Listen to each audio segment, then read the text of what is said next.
Gudivada Amarnath నర్సీపట్నంలో YSR Congress party నాయకులు కార్యకర్తలపై తప్పుడు కేసులు పెడితే పార్టీ ఊరుకోదని హెచ్చరించారు. అనకాపల్లి జిల్లా వైఎస్ఆర్సీపీ అధ్యక్షుడు బొడ్డేటి ప్రసాద్ తో కలిసి నర్సీపట్నంలో పర్యటించిన ఆయన మాజీ ఎమ్మెల్యే పెట్ల ఉమాశంకర్ గణేష్ కుటుంబాన్ని పరామర్శించారు. కుటుంబ సభ్యులకు ధైర్యం చెప్తూ పార్టీ అండగా ఉంటుందని భరోసా ఇచ్చారు. ఈ సందర్భంగా అమర్నాథ్ మాట్లాడుతూ ప్రతిపక్ష నేతలను లక్ష్యంగా చేసుకుని ప్రభుత్వం వేధింపులకు పాల్పడుతుందని విమర్శించారు. తప్పుడు కేసులపై న్యాయస్థానాల్లో చట్టపరంగా పోరాటం చేస్తామని స్పష్టం చేశారు. అనంతరం పార్టీ నాయకులు ఏకా శివానాయుడు కుటుంబాలను కూడా పరామర్శించి పూర్తి సంఘీభావం ప్రకటించారు. ఈ కార్యక్రమంలో స్థానిక వైఎస్ఆర్సీపీ నాయకులు కార్యకర్తలు పెద్ద సంఖ్యలో పాల్గొన్నారు.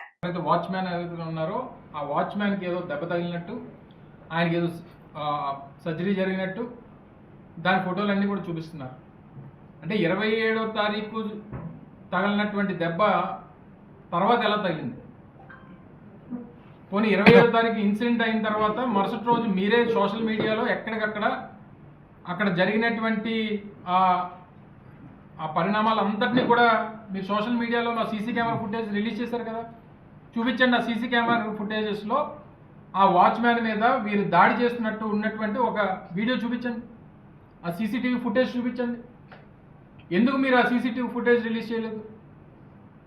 అంటే ఆయన కొట్టలేదు కాబట్టి, వారు దాడి చేయలేదు కాబట్టి, వారు వెళ్ళింది వేరే ఇంటెన్షన్తో జరుగుతున్నటువంటి పనుల్ని కోర్టు ఇచ్చినటువంటి ఆదేశాలను ధిక్కరించి జరుగుతున్నటువంటి ఆ విషయాల్ని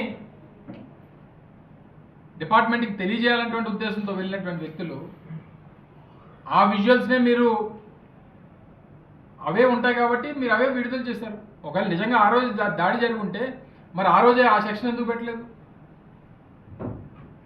మరి అదే వ్యక్తి ఆ ఫోటో, ఆ వాచ్మ్యాన్ తాలూకు ఫోటో ఆపరేషన్ ముందు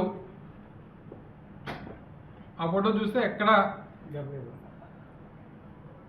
కూడా దెబ్బ అనేటువంటిది కనబడలా. ఎక్కడ లెఫ్ట్ షోల్డర్కి ఏదో సర్జరీ జరిగినట్టుగా చెప్తున్నారు. ఇది వారి లెఫ్ట్ షోల్డర్, అంటే ఆపరేషన్కి వెళ్ళే ముందు తీసినటువంటి ఫోటో.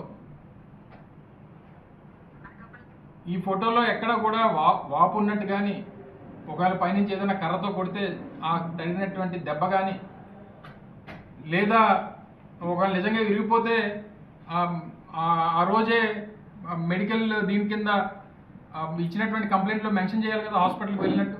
ఇచ్చినటువంటి కంప్లైంట్లో కూడా ఎక్కడ మెన్షన్ చేయలేదు. 27వ తారీఖు ఇచ్చినటువంటి వారి కంప్లైంట్లో